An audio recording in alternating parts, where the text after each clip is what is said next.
Yeah, we're live. It is 6:07, so a little early today. Got lots of cool stuff I'm doing. But so that you guys know, the guys are on here last night. We were talking about the little AMR500 blower, 500cc roots blower, essentially. And we were talking about getting one so that I could do some testing on it. And so you guys know that is ordered. I ordered it last night, so it is on its way. We'll see how long it takes to get here. I mean, it's coming from California, so it shouldn't be very long, I wouldn't think. But the goal for that is so that for you guys that weren't here yesterday, the goal for that is to do some testing with it. Not so much to supercharge some motor, because it, quite frankly, it's too small for most of the things we run. But what I want to do is we want to run it, we want to spin it with a motor and then on the dyno, and then I'll use the air turbine to measure how much air it can process. And we'll run it at we can run it at different boost levels, because I just put a restriction on the outlet side of it. And quite honestly, I think that in looking at the way that they do the inlet and the discharge, I think with the plates and tubing that they have on there, it sure looks to me, I mean, I don't have the thing physically in my hand yet. When I do, we'll be able to talk about it, and we'll all be able to go ooh and ah and take a look at it and all that stuff. But it looks to me like that's like totally restrictive the way that they have it. So I think we'll see, and we'll be able to see that. I'll be able to not only flow those plates and tubes, but we'll be able to flow, if I think that those are too restrictive and it looks like they're going to be, I'll make new ones and we'll be able to flow those, but we'll also be able to actually flow them on the motor in a dynamic, or on the supercharger in a dynamic equation using our air turbine. We'll go, oh yeah, look, when we made this thing bigger, it flows more, or it didn't do anything, or it made less flow, or whatever the deal is. We don't care, as long as we get the data, and as long as we do our test accurately. So we'll spin the motor on the dyno up, and that will drive the blower. The blower basically will be just sucking air and blowing it out. And then I want to test it first with it just doing that, with no restriction on it, building no boost. This would be essentially the maximum amount of airflow that it could generate. And then I want to test it with different restriction levels, i.e. different boost levels, basically. So we'll see how much airflow it has at,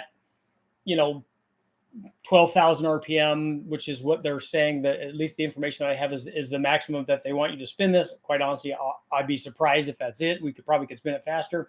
But at whatever RPM, at different boost levels. So if you spin it at that RPM and it's producing 5 pounds of boost, 10 pounds of boost, 15 pounds of boost, what happens to the airflow when you're doing that?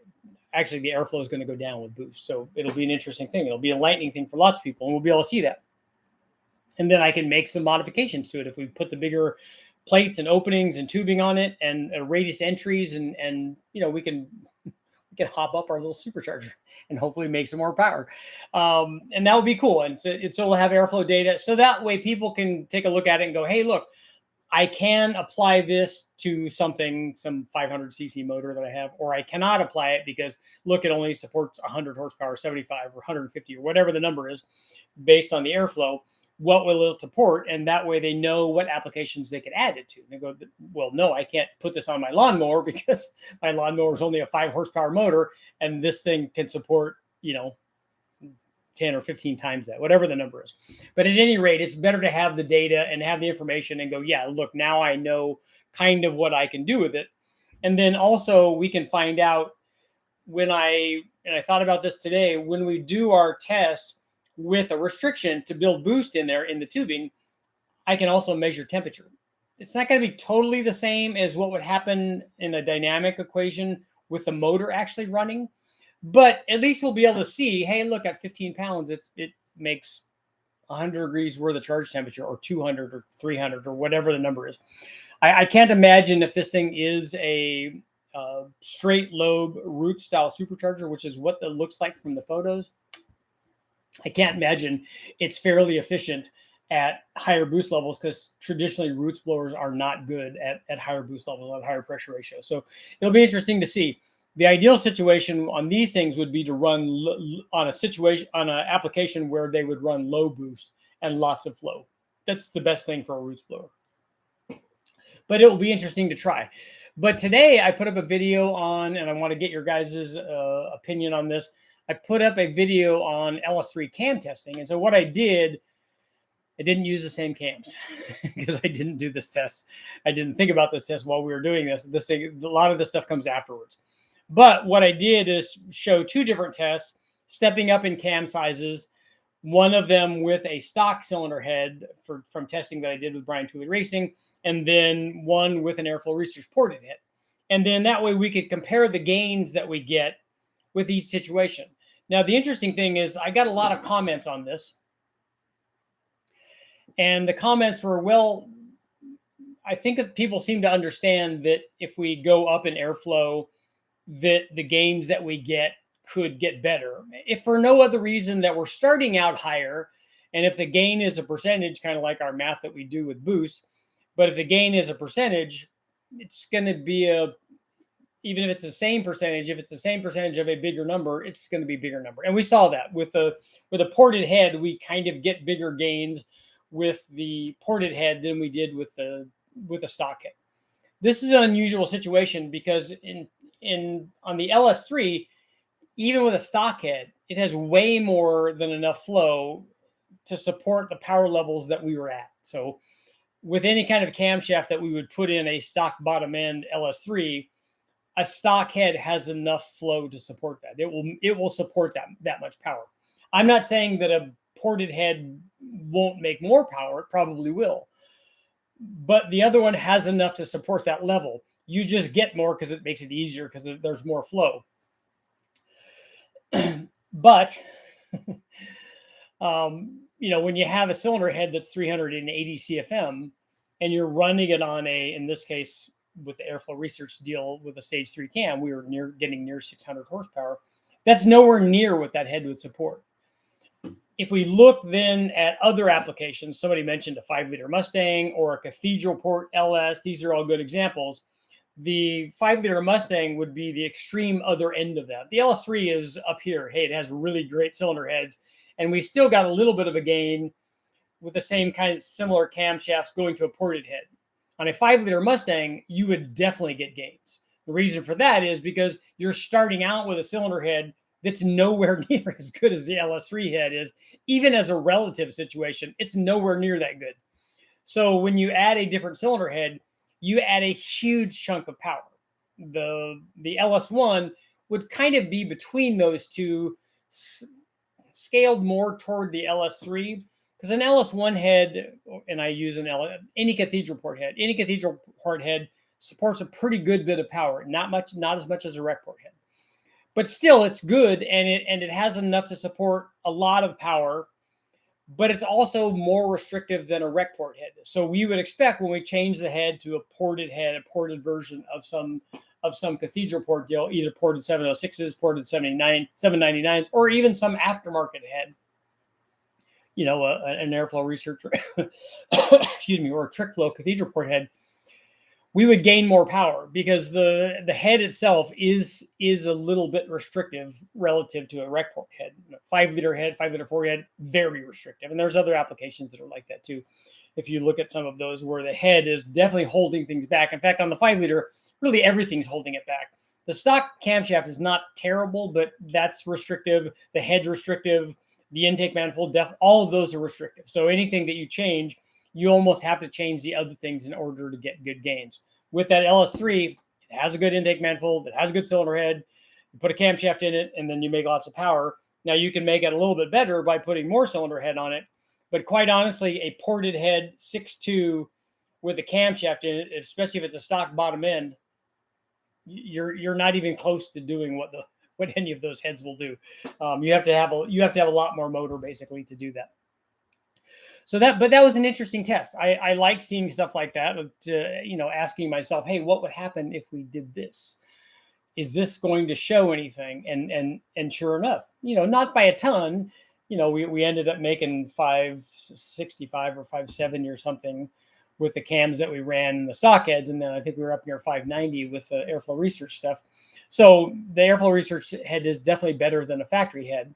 And it might be that I need to run those camshafts directly, but I think that they should be kind of comparable. They're probably not too far off in terms of power production. So we're going to have a poll here.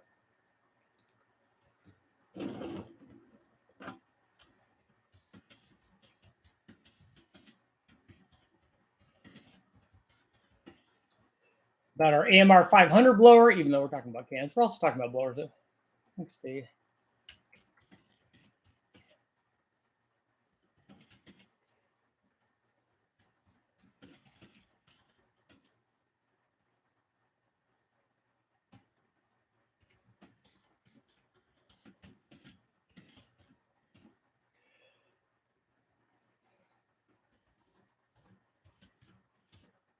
Okay, who thinks the air temp on the AMR500 blower will be over 200 degrees? We were talking about if I test this thing and we spin it at 12,000 RPM, which is a 2-to-1 drive ratio. That's what they're suggesting. And we restrict it to have it make 10 pounds. Who thinks that the air temperature in there is going to be more than 200 degrees? And we'll say we have a 80-degree ambient.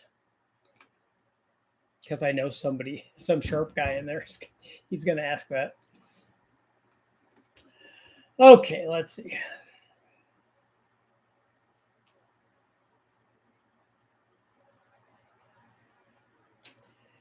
Admiral, you're doing a transmission class? Mercedes transmissions? I'm going to learn how to rebuild a 6R80 on top of leaving the control diagram side of things. Ethan, I don't know what you mean by thoughts. Not 9 thumbs up for sharing. Great. Can't wait to see the data on the AMR so I can decide if I'm going to order one for my 18 horsepower V-twin go-kart. This thing should make, I'm pretty confident this thing is going to be a little overpowered, a little OP for your 18 horsepower go-kart, but that's a good thing. That way you don't have to spin it as fast. And then also the way that they have it configured, it lends itself to intercooling too. Black Haven, do you sell tunes? I'm not a tuner, so I don't have any tunes. Can't wait to see the porting results. Jokers and Stig claim 30 to 40 horsepower gains on ported M90s. Yeah. Have they ported one of these?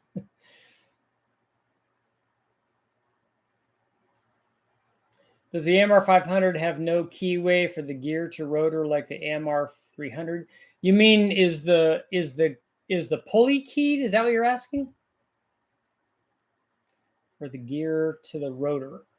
I hope that it is. I hope that that's not a pressed on pulley. I saw responses from other people, and I thought that I saw other pulleys available for these things. So I'm hoping that it's a keyed shaft and that just slides on.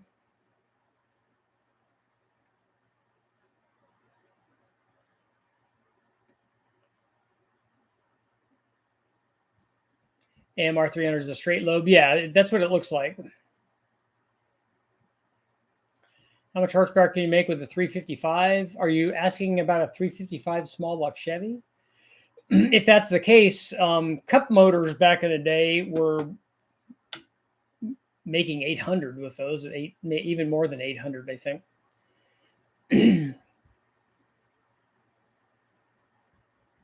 Some guys run AMR500s on the 1.3 liter Suzuki Samurai.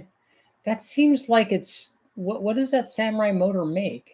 That's got to be a 100 horsepower motor, right? Is it not that much? Getaway, what's up? Alan's in the house. Is the Right Stuff a great gasket maker and superior to their previous others like Copper, Gray, etc.? Or is it mainly marketed toward the quick speed and back to service of its main feature? I don't know that I can answer that for you. We use that a lot for intake manifolds.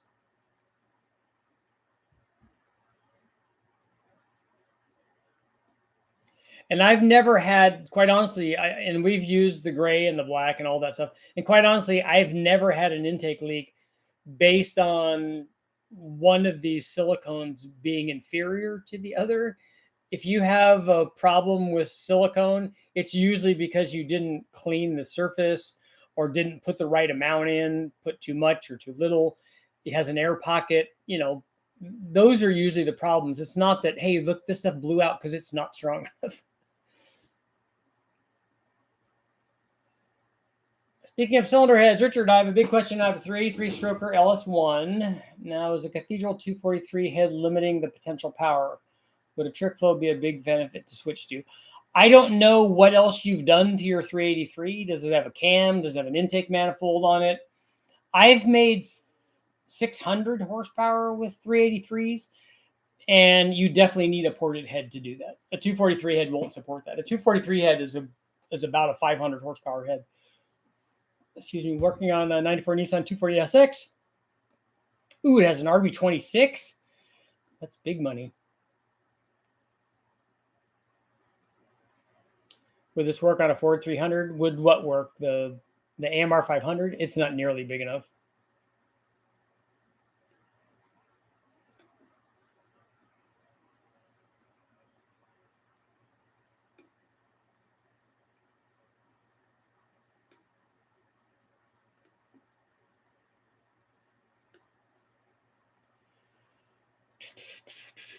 Was the intended use for the tiny blower? The blower, the kits that they have are air-cooled VWs, and that I saw one for a BMW, which I think is a 4-cylinder BMW motorcycle engine, maybe. Some at 218, 227 cam. Would that be a good cam for an LY6 on a manual car for a fun street car? Or would you pick a Truck Norris? No, that cam would be fine. It's going to be softer down low than a Truck Norris is, but if that's a 6-liter S480, yeah, that will work fine. Do you have a stock truck intake manifold on it?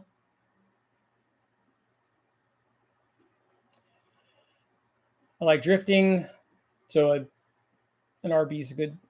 That's pretty cool. I don't think it'll make 10 psi. Well, it definitely would make boost if you restrict it. That's just the boost pressure is just going to be a matter of restricting the airflow. Australia's in the house. What's up? The All-Star cam and head test was great, but predictable. Yep.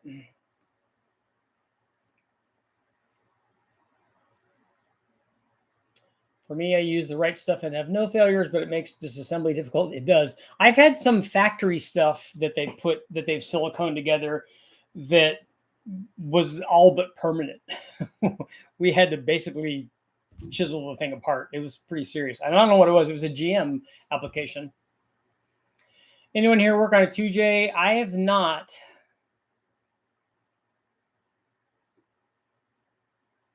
New Zealand, love the 6.2 video. Something to think about for my Gen 5 SS.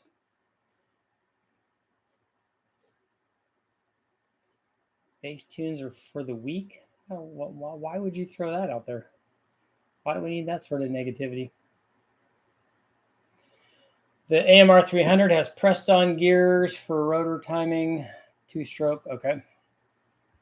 I'm going to get a 22 horsepower Harbor Freight Predator motor and then add an AMR300 or 500 and 20 pounds of boost. Yeah, I don't think that thing's going to be very good at 20 pounds, but it should make 20 pounds on a 22 horsepower motor, though.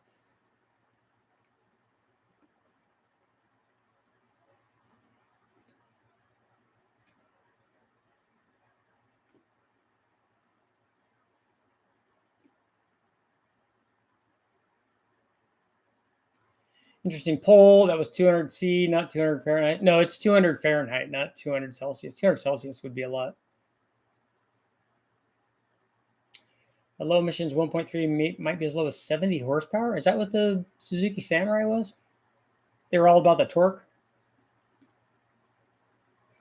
So for somebody who was asking about tunes, James is here, and he might be a guy to ask about tunes. He's a tuna. I'll be using an 8720 chem, a 5.3 liter, 60 horsepower on the 1.3 liter. Yeah, that's not very good. Yeah, 200C would be would be a lot. I don't think it's going to be that much. I hope not.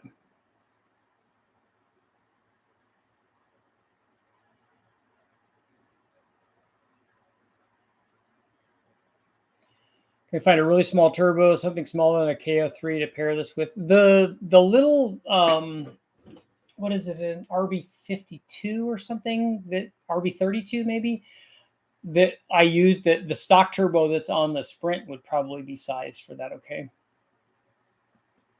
Because that's like 100 and we made 120 at the tire, and that's about all that it would do. So that should be sized about right. Do you think a sloppy stage 2 or a summit stage 2 turbo is too big for this LY6?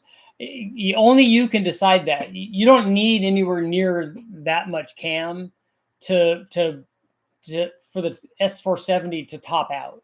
You can make all the power that S470 will make with the smaller cams. So that's why I normally recommend those, because then you have better boost response.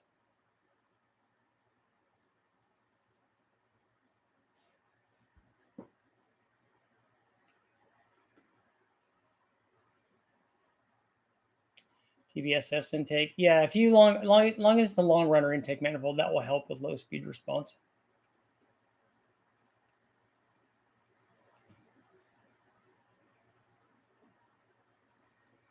GT20 56. I have a GT20, but I don't know if it's a 56.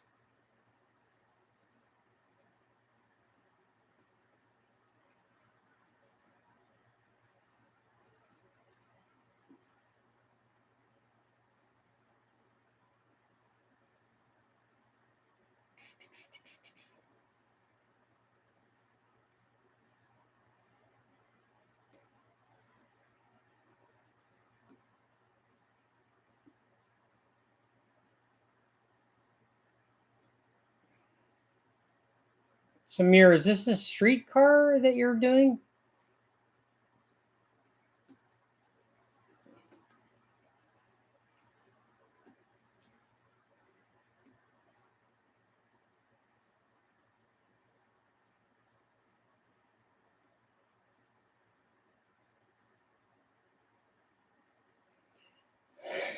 Tuna, that's right.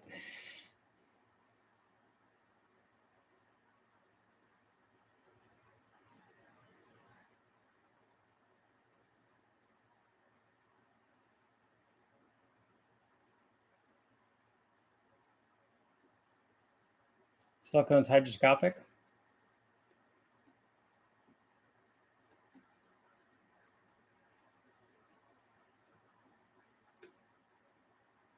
Single S480 should be good on most LS motors.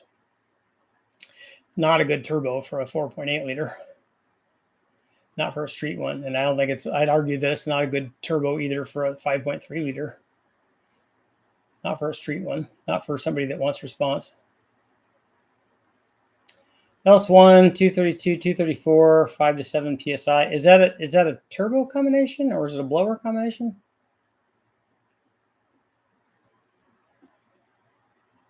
Best budget heads for dually.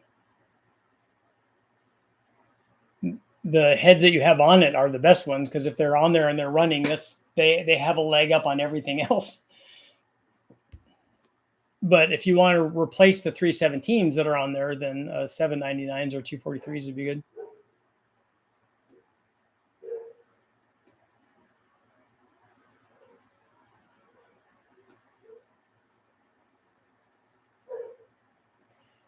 The 94 Astro V6, it was a hydraulic roller cam. It was a factory hydraulic roller cam.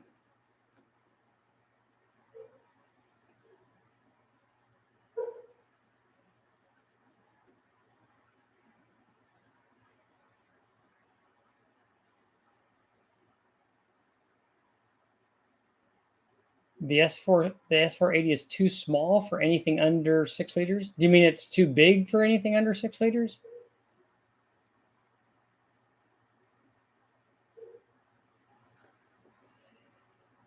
Let's see.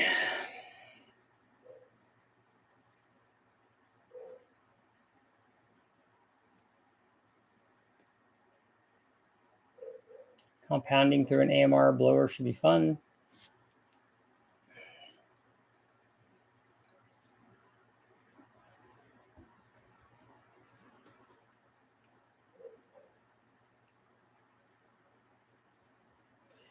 Would you ever consider doing a big bang LS with nitromethane? We probably won't get to a big bang situation, but I am going to run nitromethane. I do want to test it since I watched Cletus's deal. We definitely want to try that.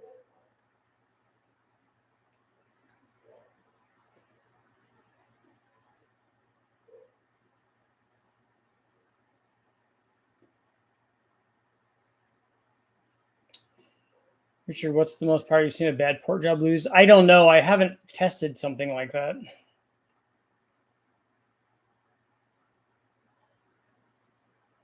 I've seen ported heads not do anything, like not make any power.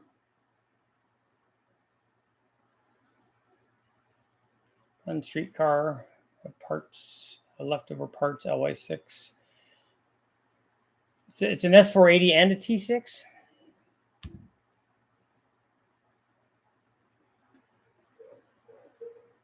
You for a T6 S480, you should pick a smaller can.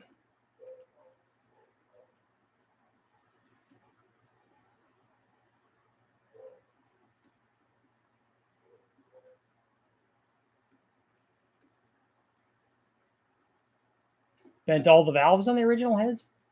You should be able to go to the wrecking yard and get some other heads for that. If it's a daily driver, you could get, if you can find another set of 317s, but you might be able to find some 799s or 243s. You can put 706s or 862s on there too. The compression is high on it. If it's an LQ4, then you have a dish piston, so that will help you.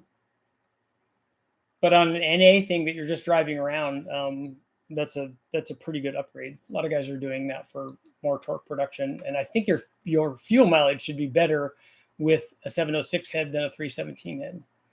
Who thinks the air temp on an AMR500? On AMR500, good grammar, and you're a writer.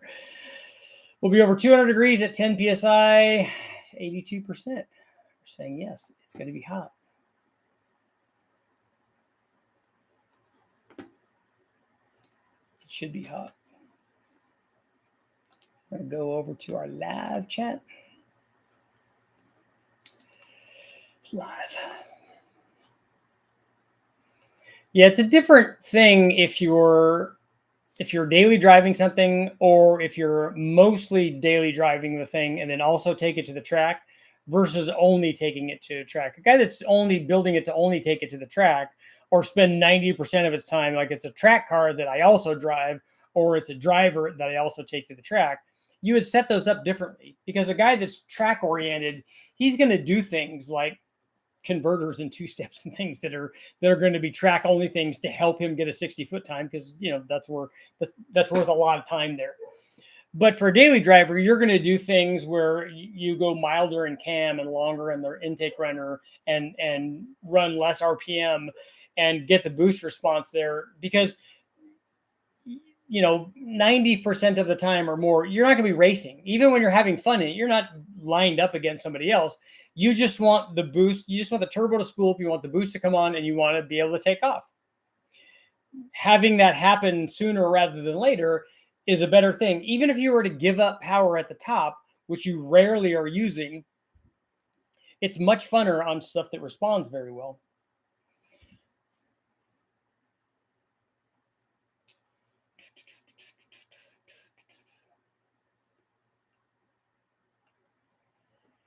I think a 60% mix, it will blow out the spark. I don't think so. I don't see how that's going to be more problematic than the 1500 horsepower turbo stuff that we run. And guys run more than that too, as long as you have enough dwell in the, an individual coil. I don't think that that's going to be a problem.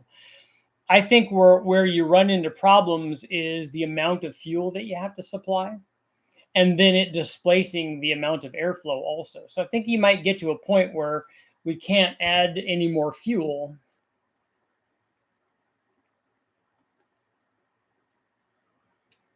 If you had an engine that runs on regular gas, to make it run on premium would be to increase compression from 9 to 11. It would be safe to run the same motor with boost to equal 11. Those things are not equivalent. There's not an amount of boost that is equal to 11 to 1. And why do you need to go up to higher compression to make it run on premium? Are you saying the opposite of that? That if I make it 11 to 1, then I have to run on premium? But there's not a boost to. I know that a lot of I've seen blower companies and stuff tell you that, hey, look, this amount of boost is the equal of this. I don't think that that's true. I'd like to see the data that they're using that shows the same. I know that they're trying to do it with a cylinder pressure thing, but the the cylinder pressure trace from a change in static compression is completely different than the cylinder pressure trace from a boosted application. The amount of power that you gain from a boosted application is totally different. The air temperature is totally different on a boosted application than it is on an NA application of higher compression. So the detonation threshold is going to be different. There's not an equivalent thing there. But if you can run your motor around on 87, you have room to put boost in it and run it on premium.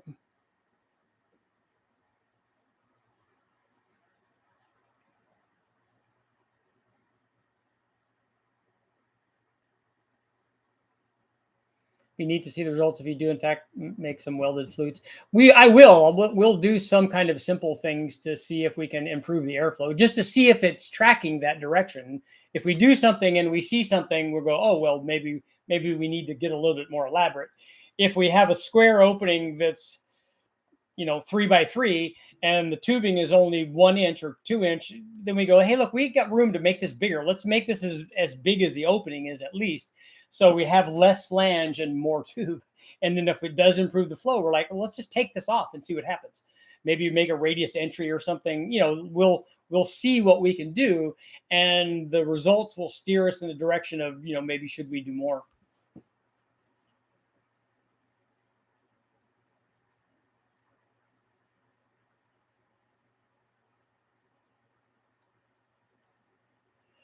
When you do your dyno test, what kind of gas do you use?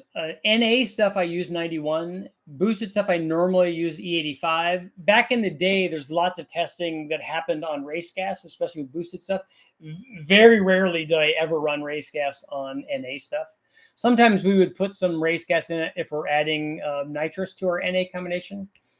And I've also run boosted stuff on 91, although that's not usual.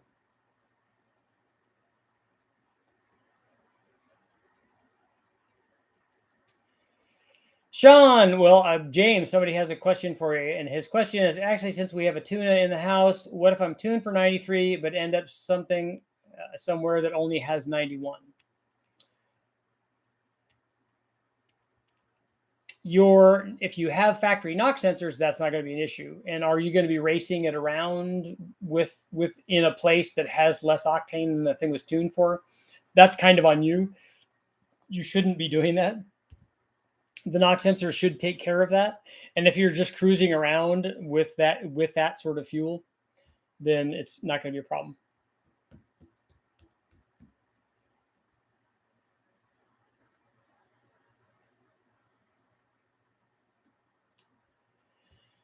Do you have an LT2 intake tested? The guys at Brian Tooley Racing did test an LT2 intake. They were going to do that when I was there, but I left before they did it. But I think that they have run that test. Just bought one for an L83, and people are showing 20 wheel horsepower gains over LT1 intake manifolds. On an L83, they're showing that?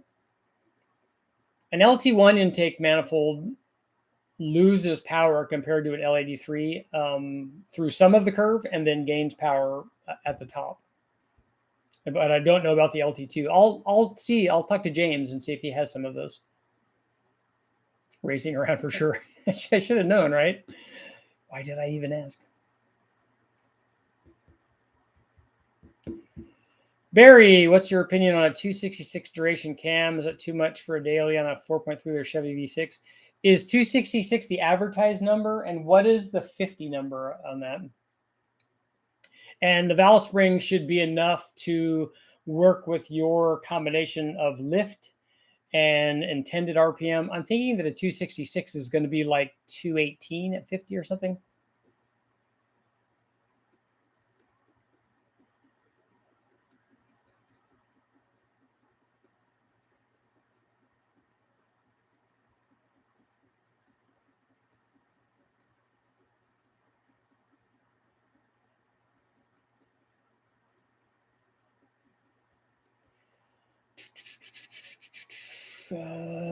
Looks like on AMR they do a gear oil change out before using.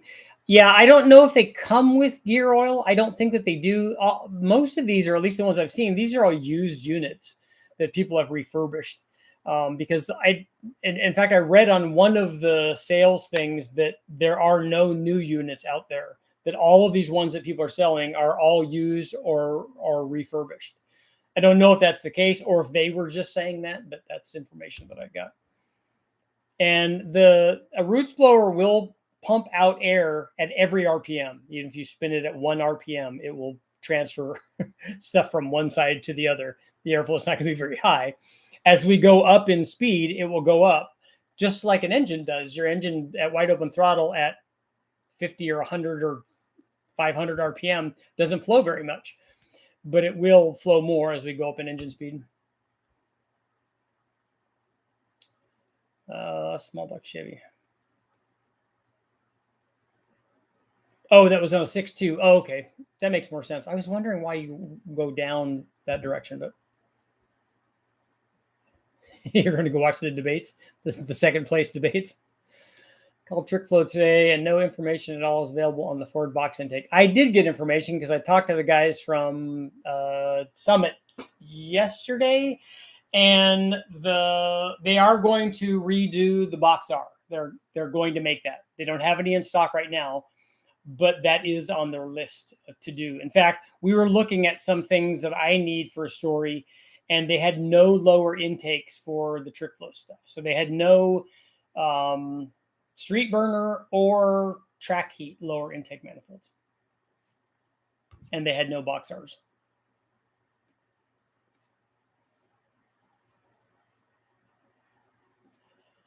What would be a nice smallest engine that could do 300 horsepower continuous for endurance racing? Fuel economy is also important. I'm thinking a naturally aspirated Honda, like a K series.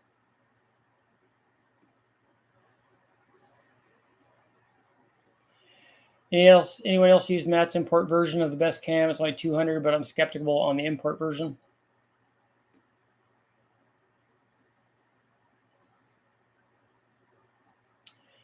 Richard, could you run a small pulley on a centrifugal supercharger with the blow-off valve at your desired PSI to hit peak boost at lower RPM? You can, guys have done that, but what people are thinking happens is not what happens. So what they're thinking happens is I can spin this thing way up and I can get all the boost down low, but that doesn't happen with a centrifugal supercharger. So you could go to any pulley imaginable and the curve is still, because it's a multiplier. You have the drive ratio from your pulleys, and then you have a drive ratio on the internal step, but you still have to have the engine speed for it to multiply against. So even if you change the pulley ratio and speed the thing up, you're still not speeding it up as much as you think you are. So it's always going to have a lot less down low. So let's say you go from, we'll use an example. So you have a 7-inch crank pulley and you have a 3-inch blower pulley, and let's say you go to a 2-inch blower pulley and really speed this thing up. Well, the 2-inch blower pulley is still you're going to down low, like if you nailed it at 2,000 RPM, and let's say that you were making 2 pounds of boost down there. You're not going to go from 2 to 10. You're going to go from 2 to 4, maybe. And it might not even be that much. And then it will go up and it will reach whatever peak number that you wanted earlier. And then you can level it off like you're doing. But it's not going to do, it's not going to look like a positive displacement blower. It's not even going to be close to that. It's always going to be a centrifugal. You're going to make it a better, slightly more responsive centrifugal. But when you nail it at 2,000 or 2,500, it's never going to be the big boost number. They just don't do that.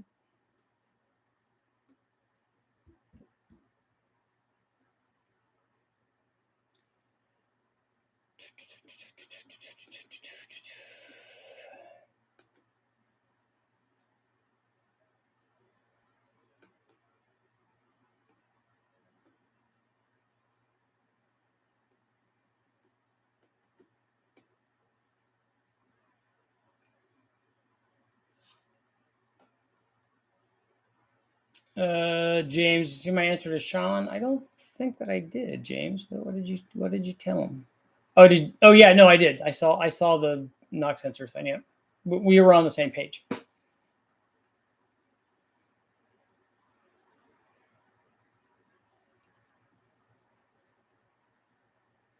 So like pulley for 25 psi, but you're only looking for 10. Yeah, again, you're gonna hit 10, but because you're gonna go at a higher ramp rate, but you're still gonna hit 10. So instead of hitting 10 at 6,500, now you're going to hit 10 at 5,000 maybe because of the change in ramp rate. But it's not going to be 2,500 and then all the way across. That's what people want, but that's not what happens.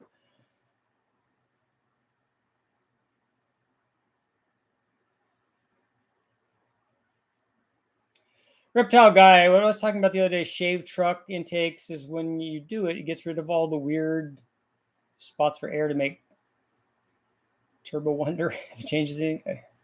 Oh, for turbulence. So are you talking about on the inside? Is that what, are you shaving the inside of it or the outside of it? Because the outside is not going to do anything. So you're talking about porting it on the inside, right? Is that what you're talking about? Do people cut it apart and glue it back together or something? I don't know how they do that. I need more information. I've cut apart a truck intake manifold, cut it in half to show people what's going on inside a normal truck intake manifold on the LS. And it's once you see it, you would be asking yourself, why would they do this? And how does it work so well if they did this?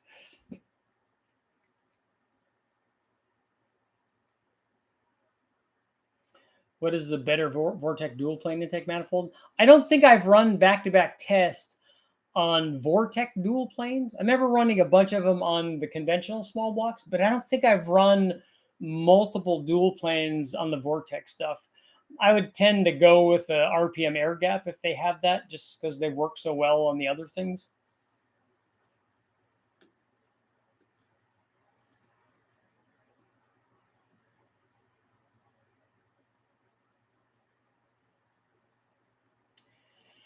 Gen 3, Gen 5 question is everyone going with less intake duration compared to the Gen 3, 4 stuff because of piston valve clearance? Yes, especially with variable cam. The L83, oddly enough, has the least amount of piston to valve clearance of any of the LT motors. It has less than an LT1 and less than an L86, which is the same motor.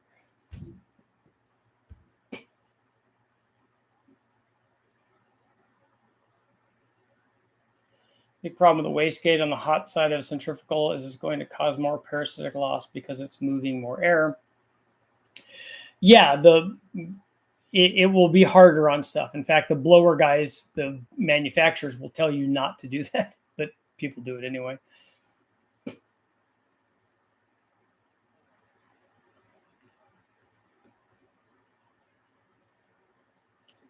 Julius saying hello. Can you still get SC14? What are SC14 blowers?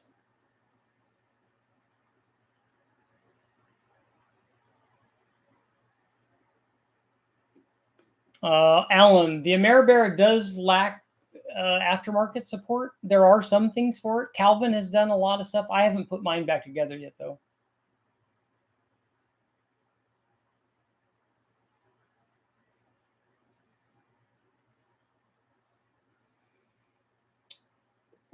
James, you're recommending positive displacement blowers for street Hemi applications. It really is. It's kind of hard to beat those on the street because if you like if you're doing a roll in a roll race and you're rolling from 3,000 or 4,000 RPM, it's not going to be much of a competition between a PD blower and a centrifugal blower because a centrifugal blower is not really going to come into its own until it gets higher up in the engine speed. Now, if you have traction limitations, then that could be more of a problem.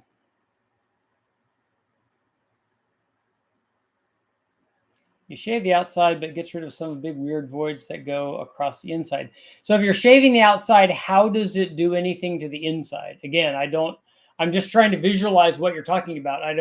How are we changing the flow inside if we're doing stuff to the outside?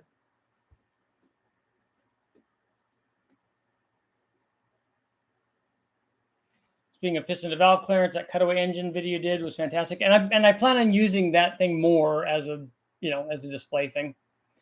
SC14s are the Toyota blowers. I don't see those very often.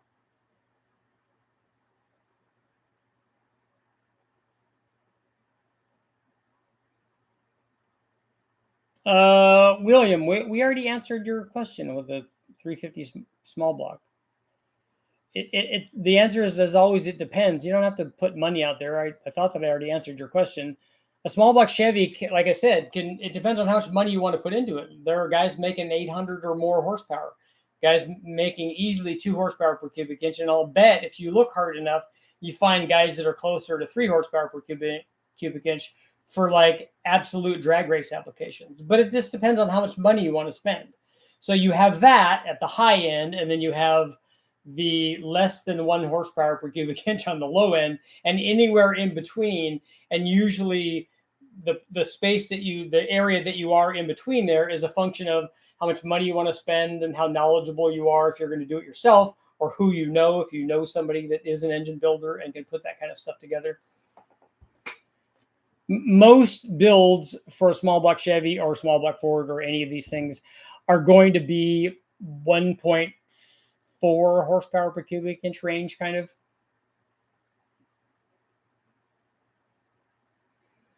So for a 350, it's low 400s normally for a street guy.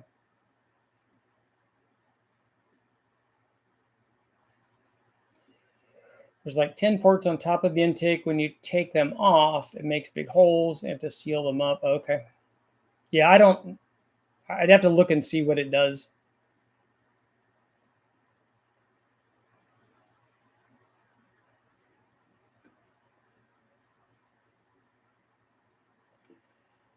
A Paxton looks smaller than AMR500? No, a Paxton, any of the Paxtons I've ever seen, including the original McCullough ones and stuff, were much bigger than an AMR500. Would support a lot more flow.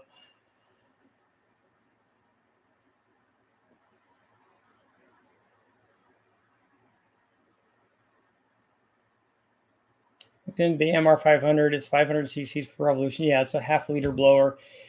The max RPM that I showed when I looked it up was not 16,000. It was 12,000. But like I said, we think that they'll go higher than that. But I don't know how you're getting that it's good for a 1.8 liter engine at 6,000 RPM and that it'll make that amount of boost, because that's all just a function of whatever the NA power output is and then what the flow rate is, which is the thing that we're trying to figure out by testing it. Have you been asked to compound it? Yeah, but compounding one blower into another blower, while it might be a gee whiz thing, it's not going to be very efficient. It'd be much better just to have the two of them blow into whatever you're trying to blow them into.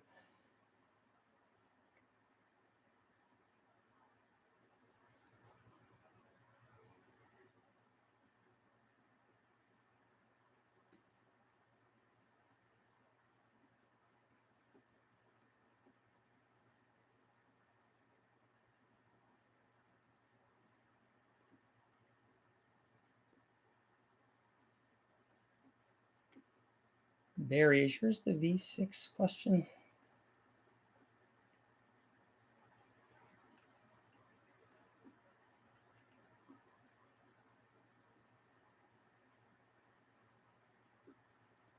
Oh yeah, yours is a V6. Barry, you don't need some sort of custom cam for your application. You just need a shelf cam. You'll be fine.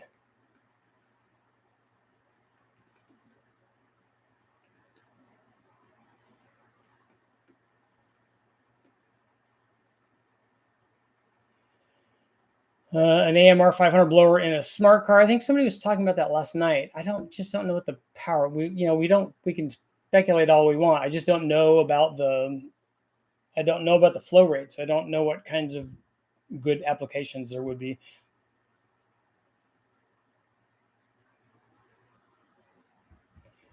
When I looked it up after the last video, I saw 16,500. I was looking at a couple of the kit manufacturers, and they were saying they were giving specs on it, and they were just saying that 12,000 RPM was where they wanted it to be. But more RPM would be better, and we would run it higher anyway, because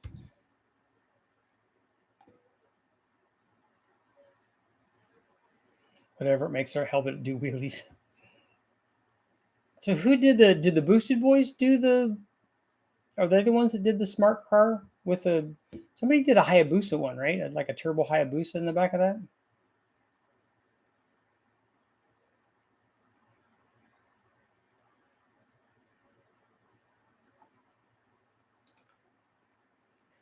Thinks the air temp on the AMR500 blower will be over 200 degrees at 10 psi. 77. Interesting. As we go out, people go away from that.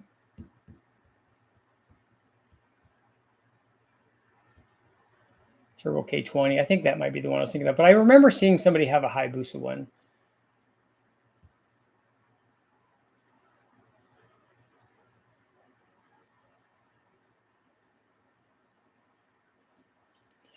Like the idea of taking this to the bench. Yeah, we won't take it to an airflow bench. We're going to take it to the engine dyno and spin it with a motor and then use the air turbine on the dyno.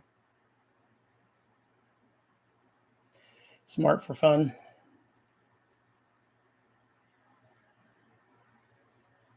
Ethan, happy to help.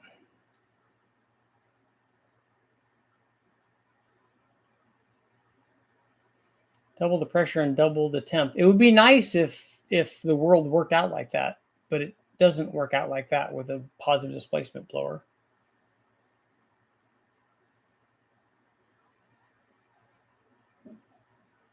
I think that you'll find running 15 pounds on a positive displacement blower that you're going to more than double the temperature. No more than double ambient.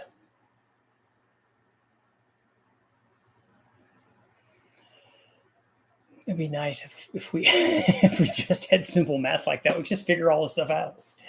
Life would be easy.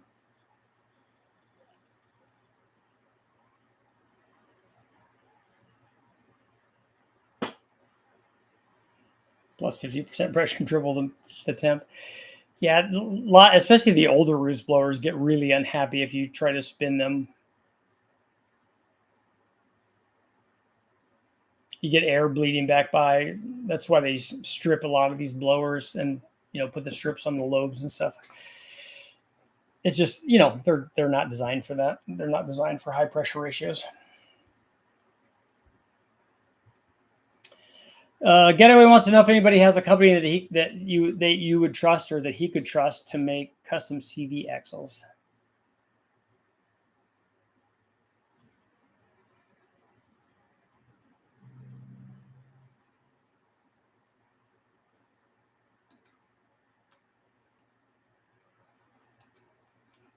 I'll be curious to see where the thing gets inefficient because we see that that's a good thing to see on the blower dynos. If you run a twin screw or a roots blower on the blower dyno, and as you start running it up, the temperature goes up with boost pressure and it goes up with blower speed. The interesting thing is that, like with everything, it gets to a really unhappy point. So you have the normal kind of rise in temperature with boost pressure, and then pretty soon you get to a point where it just goes, "Oh yeah, look, I'm way unhappy, and you shouldn't be doing this." Because what I'm telling you is, right now, I'm so unhappy that I'm about to make your life unhappy because I'm about to self-destruct.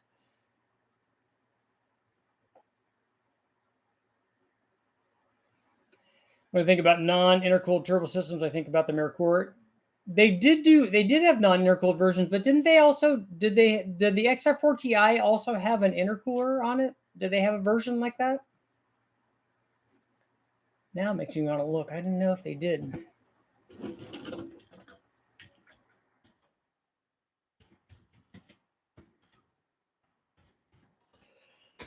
I remember guys racing those.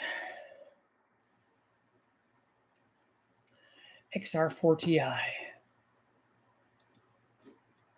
by Bob Lutz.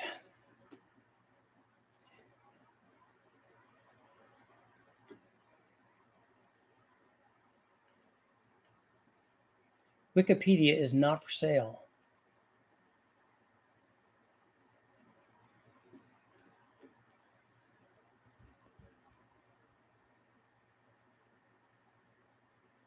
The XR4 Ti did not have the intercooler found on the 84 Mustang or 87, 88 Thunderbird turbo coupes.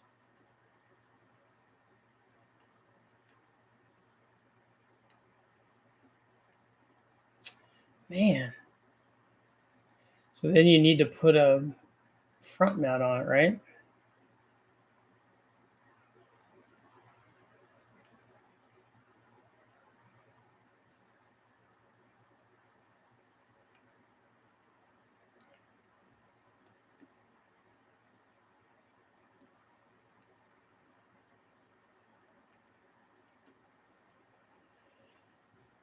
Very cool.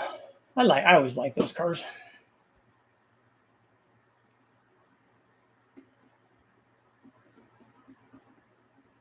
When they'd like a 3D printed intake plenum around an intercooler. You mean like the sandwich ones that they use in the high ram, that kind of thing?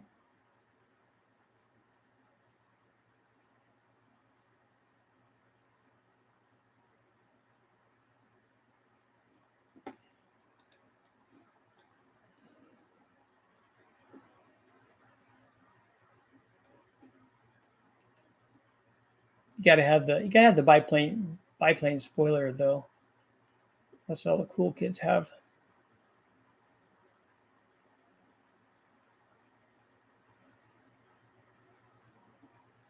$175 horsepower.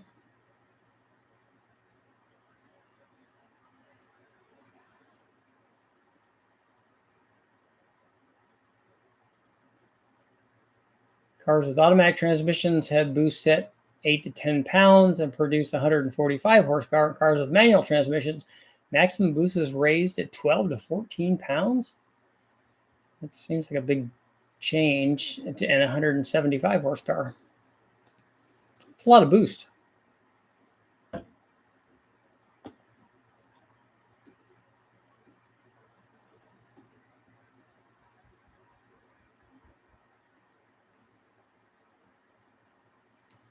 My Chevy truck today broke one ground wire off the cab behind the motor and left me stranded on the road. Yeah, I need to redo the grounds on mine too. I have the although that might not be it. I have some ABS brake light stuff on that I need to address. Who thinks the air temp? So 76%, so 3/4. So we'll end our poll there.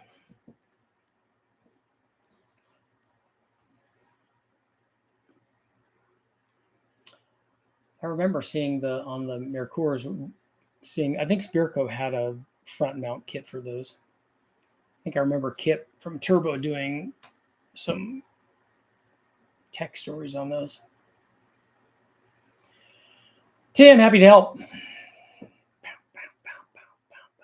So now if I do one AMR blowing into another one, then we can have an intercooler and an aftercooler. So we can get the charge cooler people all riled up.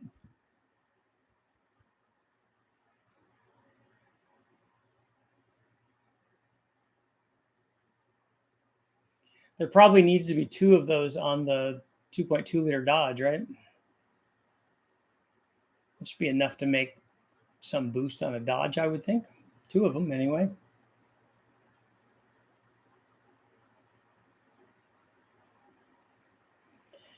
Ethan, did you see there's guys on YouTube that bought that engine, so they're redoing it right now. That hot vapor engine. The turbo engine.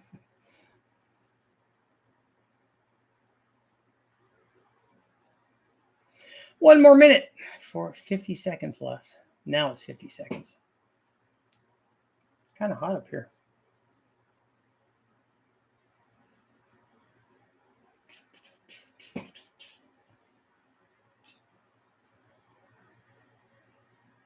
Compass.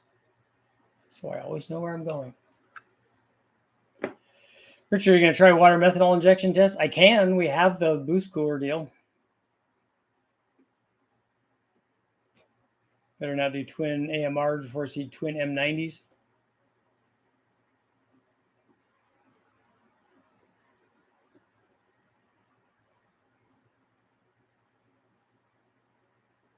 Should have bought a 4-cylinder turbo Mustang.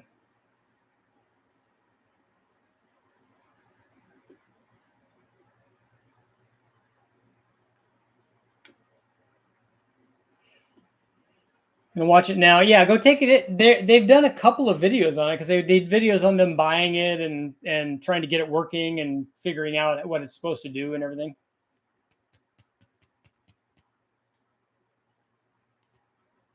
Hear detonation. I don't hear any detonation. Yeah. You know what they say? Pinging is power.